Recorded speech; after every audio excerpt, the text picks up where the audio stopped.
Yo, where do you start with that performance today?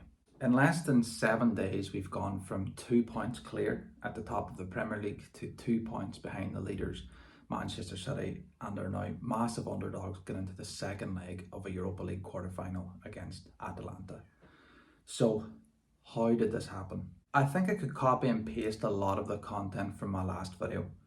Half-hearted, uncoordinated press, amateur and defensive transition, lack of killers in the front line, in addition to Jurgen Klopp's tactical inflexibility. As mentioned in previous videos, and it's worth reiterating, I'm not interested in player rating videos or that sort of simplistic analysis that you see on many fan channels that just churn out football related content without any real understanding or appreciation of what they've watched. Liverpool's issues go beyond individual performances, but of course they are a factor. And I do think 3 individual performances from today's game in particular are worth discussing in a bit of detail. Look at Crystal Palace's goal today. Alexis McAllister goes pressing by himself and is easily taken out of the game. Then Connor Bradley, Wataru Endo and Ibrahima Konate are all guilty of being reactive, labouring towards the ball, allowing Tyrick Mitchell to get his head up and pick out Eberechi Eze in the box for a relatively easy finish. I want to speak about Klopp first. It goes without saying that he's a brilliant manager. However, it has always really irked me that he has never had a plan B. Whether it's a deep line 5-2-3 like Crystal Palace today, or the man-to-man high press 3-4-3 of Atalanta midweek, we approach every game in exactly the same way. For example, if our right back is being terrorised by the opposition winger, which has happened on numerous occasions this season, there might be a personnel change or two, but nothing tactical, no changes to the actual system. Why don't we drop back 10 to 15 yards into a more compact shape when we're under the cosh or when we're trying to see out a game? The 2 best teams in the Premier League this season have been Arsenal and Manchester City, and they're the 2 best teams at controlling games of football. Whereas Liverpool have been having weekly shootouts with teams that normally struggle to create chances, i.e. Crystal Palace today.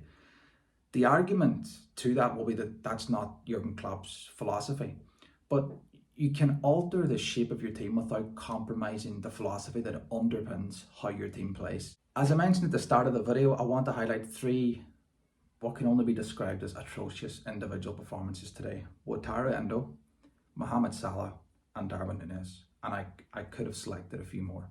I was so critical of Endo at the start of the season before he gradually won me over with a series of stable and committed performances, but he reverted back to the player that I thought we signed today. Incapable of playing a pass that's not a 5-yard pass sideways or backways, really poor awareness, a lack of athleticism, and constantly taking himself out of the game by diving into challenges. He's supposed to be the sitting midfield player. He wasn't the only player to have a poor game today, but he looked particularly out of place in the first half. Good squad player, but we're in exactly the same position where we were last summer, which is we still need a top-class sitting midfield player. Darwin Núñez, I think I said what needed to be said in my last video, but it might be time to accept he's not good enough. He's been at the club for almost 2 seasons. He's still missing big chances and his decision making hasn't improved. He doesn't decide enough games, even though he's had the chances to do so on countless occasions. Mohamed Salah, are his legs gone? Is he not match fit?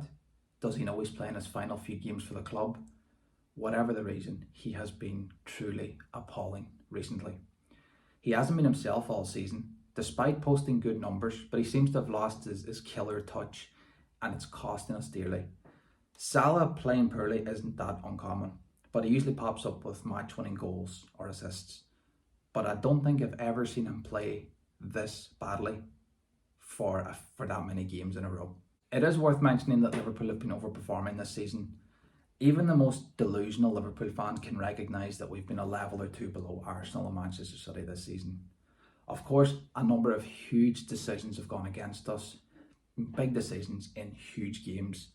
We've had some horrible injuries to contend with, and we could and perhaps should have more points on the board than we do. But there's only so long that you can keep going behind in games before winning them later on, after the opposition have spurned chance after chance to take the game away from you. At the start of the season, I don't think that any of us thought we'd be challenging on 4 fronts in March.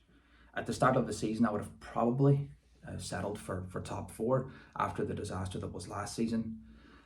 Midway through this season, in which we were doing very well, Klopp announces he's leaving and the whole picture changes. It becomes a season in which we need to deliver. The pressure ramps up, expectations increase, and you start convincing yourself that it's meant to be, but it's not. It's football and we're not good enough.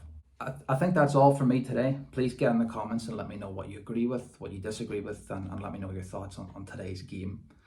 If you're a Crystal Palace fan, apologies for the Liverpool-centric video. And congratulations on a brilliant performance and a great result. Lastly, if you did like the video, please do give it a like and subscribe for more football related content. I have less than 40 subscribers, so each one makes a huge difference. Thanks for watching.